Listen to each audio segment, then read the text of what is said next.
Good morning and welcome back to Alba Physiotherapy. Today I just wanted to jump on a call and talk a little bit about something that I actually spoke to a physio about this week. She is a fantastic physio, qualified for years and actually thinking about relocating, partly due to family but also partly due to job stress. So she works down south actually and is thinking about coming to the Highlands. So some of the things we spoke about I thought was really important actually to maybe chat a little bit further about, because it's something that's very dear to my heart, but also something that I've seen friends and other professionals go through, and it can feel quite a lonely place. So I've Rui here as well, which helps with a bit of therapy, and it's burnout. So I wanted to talk about burnout today. So I actually did a bit of study on this after I was chatting to this lovely girl and about her physio experience. And she's highly qualified, developed the service in the community to the top end, has worked super hard to make a difference with patients. It really has so much to give the service and is just feeling completely flat, is feeling really dissatisfied and just not really wanting to go to work in the mornings. And that's a horrible place to be.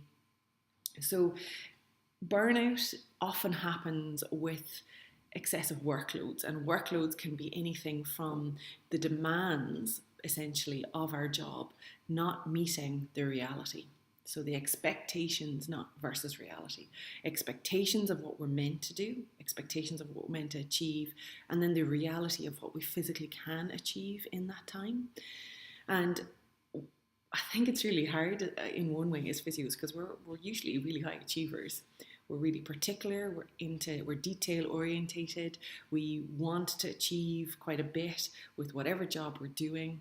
We're organised, and we like to have a flow, we like to have a pattern, we like to have a system that we can do, we can approach, so that nothing gets missed and nothing drops out of the funnel, so to speak. And when we cannot achieve that, when we cannot deliver the service that we want to deliver, the expectations of what we're hoping to do, the expectations of what we're expected to do doesn't match the reality. And that can become a really stressful place 6 months down the line when nothing changes, a year down the line when you're still facing the same, if not longer caseload of things to do, but actually still not feeling at the end of the day any job satisfaction because you're not quite getting there. So I thought I would bring up just a few points that we chatted about. I had a lovely chat with her. A few points that we chatted about, and hopefully it might help some physios out there to really think about where you're going to go next to avoid this burnout, and maybe some new grads that are coming out to just sort of really take this on board, especially when we're maturely looking at where we're hoping to go with jobs and things like that and what we're looking for. I actually looked it up and they said, according to the HSE, which is Health and Safety Executive, I'm going to read this, 35% of all work-related ill health and jobs in public service industries showed higher levels of stress than those in other fields. Okay, so that's really high, I would say, in that's an amazing, really common issue that we're seeing and that we know is there, especially in the public field, public service. Now, guilt and a sense of failure ran through everything. So, and I think that's probably one of the strongest things. We think about our patients, we hope we go through that afterwards. We're taught to self-reflect. Have I covered everything? Have I done everything?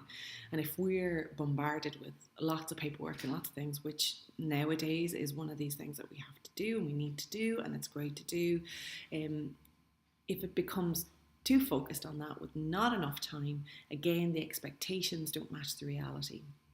And it leads to a real sense of guilt that I haven't done enough, guilt that I could have done more, and guilt that that patient needs more, along with the fact of a sense of failure that we failed them.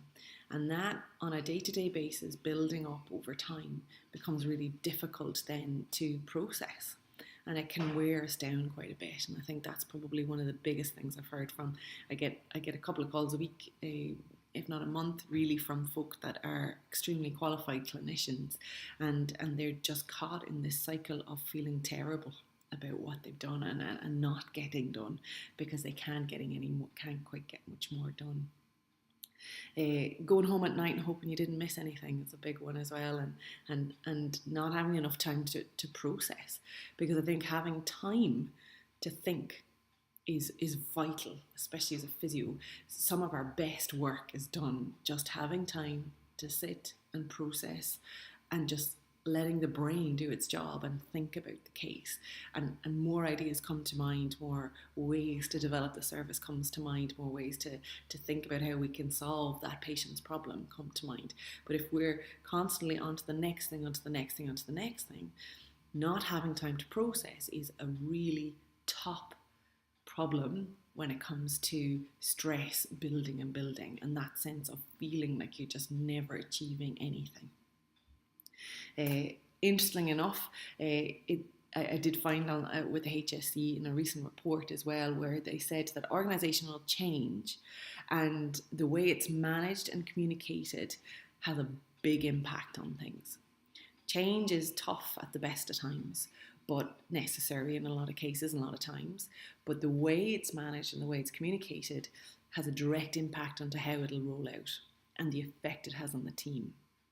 So if we've got an increase and we've got a huge rising demand of services, and the consequential impact on the workload is huge, and we don't have the balance of the support structure there to provide for that workload, if that is continued, that stress can go on and on.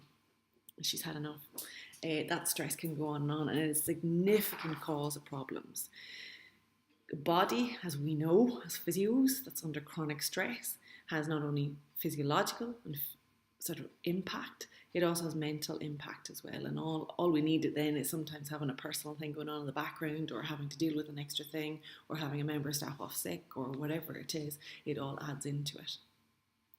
And it's interesting, I saw this written down, they said it was interesting that we're taught on day one how to lift a box, how to manually handle something, but we're not taught how to manage stress and workload and organisational change and dealing with other members that might need more support or providing more time for that.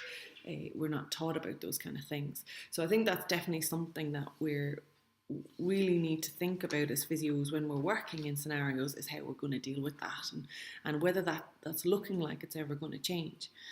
And the HSE actually identified key areas that give rise to stress that is not properly managed, and actually wrote a blog on this. One of them is the demands. Your workload, work pattern and the environment, are they higher than actually what you've got? So expectation matching reality. The second one was the control. How much say do you really have? Can you really speak about it? Can you really talk to people? Can you really say, hey, look, let's think about this, because if this happens, what's a second order consequence? What's a third order consequence? What's a fourth order consequence? Because that's really where the problems arise. It's not so much let's hit the ground running and get it solved right there and then. It's what happens when this happens and that happens and that happens. And that's really important to really think through. Support. Do we have enough support? Now, whether we're qualified for 20 years or whether we're qualified for, just qualified, we all need support structures. We all need that system in place so that we can talk through things, so that we can get to the bottom of things, and so that we can work as a team as well. The fourth thing was our relationships. And this is probably one of the hardest things sometimes in a bigger organisation to navigate in particular, is what's our working relationship like with different folks. So really having that support structure there again and again, back to working as a team. Are you getting that? The fifth thing then is your role, and knowing your role. And if it's starting to become a little bit cloudy, a little bit grey, we're starting to add things on here, take things out there, that can be huge stress, because again, the expectation doesn't match the reality. What's the first order consequence? What's the second order consequence of that happening? Third, fourth, and so on. If I change that, if I start going down that road, do I get from Inverness to Edinburgh, or do I start going off to Aviemore? Aviemore's a great place, so that might be fine, but am I really on the right route here as part of the overall service? And that's really important as well. And the last thing, as I said already, is change. How it's managed, how it's implemented, how much feedback can you give, how can you really, sort of manage it as it goes along. That's an important point for roles and for your workload and the impact it's having on your life. So I definitely wanted to talk about that, and hopefully that will stimulate some conversation, some thought processes for folk, especially if you're feeling downtrodden, you're feeling really dissatisfied, you're kind of wondering, where do I go from here? And really looking at those really 6 points as a whole to see, what am I going to choose for my next step? If we're 6 out of 6 on that isn't looking good, then we need to make a change. We need to think about where we're going with our career, because your health is your wealth. And that's really important. And you need to be in an environment where that's really nurtured and your flavour is brought to it. So I'd love to hear your thoughts on it. We don't talk about it enough, I think, in the physio world or in a lot of fields as well. And really get your thoughts on what's happening and some strategies that you've maybe found really helpful in order to manage that. And we definitely develop ones here in Alba Physio to make sure that the expectation equals the reality. That's really important. And when it's not, having an open forum and a good relationship with our team so that we can brainstorm on how to make it better. And that's definitely where job satisfaction really starts to jump up quite a bit. So look forward to hearing from you, and thanks for joining us today.